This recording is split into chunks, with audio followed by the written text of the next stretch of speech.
So a lot of people think that if you buy an NFT, that inherent in that purchase is some rights to the underlying artwork or the artwork that it's associated with.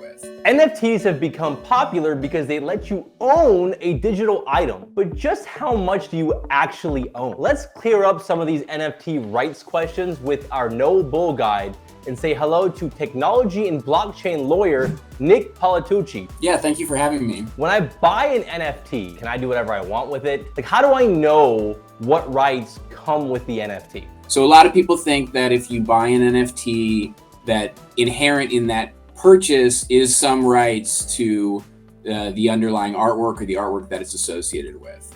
But that totally depends on the terms of the sale of the person that sold it to you. I mean, where are these terms of sales? Because like whenever I buy something on OpenSea or eToro, like I don't see anything as far as like, oh, you're agreeing to all these terms. It's just like I connect my wallet, it shows up in my wallet. Like, where are the terms? Service like OpenSea, you'd have to look at their terms of service and look at any paperwork that's associated with the sale. It's also possible that the functioning of smart contracts could give you some rights, but again, that's something that should be specified at the time of sale. If there is no paperwork, then all you're buying is the token itself, and you could say an implied right to privately use and display the artwork. Then my question would be, like, recently we heard about Seth Green, right? Seth Green, he owned a Bored Ape, and he was gonna make a show or a movie around that character. What gave him the right to even make that movie around his character? And then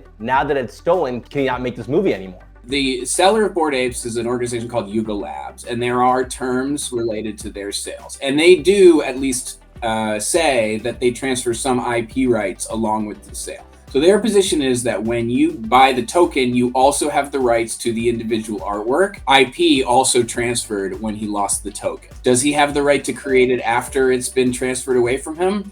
Not so clear. Now it looks like he's gotten it back. So hopefully he's able to go forward with the show. Like, what if I own a copyright to something? What if I made a piece of content or something, an artwork, right? Or what if someone else took that artwork and minted it as an NFT? Like, what does that mean, that they own the copyright or rights to it? Like, I'm kind of confused there. If somebody is taking your artwork and linking it to an NFT and then advertising it, say showing posting it on OpenSea with a picture of your artwork and selling it, that person's infringing your copyright. You are the author of that piece of artwork, and that person is sort of taking your artwork and selling it as their own. The same way that if I took a picture or if I, made a copy of your painting or your book or Xeroxed your book and sold it in a store, I'd be infringing your copyright. What if someone does that and doesn't deliver on that utility? Where it's like, oh, if you buy my NFT, you'll get access to all these perks, but then they're like, sorry, we couldn't make it happen, whether it's purposefully or not.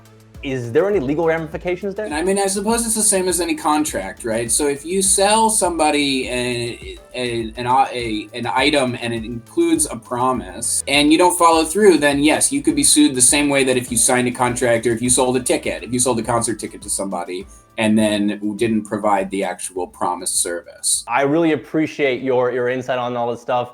I feel a lot smarter about NFTs now. Thanks so much for being on the show today, Nick. Hey, thanks for watching, everybody. Be sure to like, subscribe, hit that notification bell, and be sure to tune in tomorrow.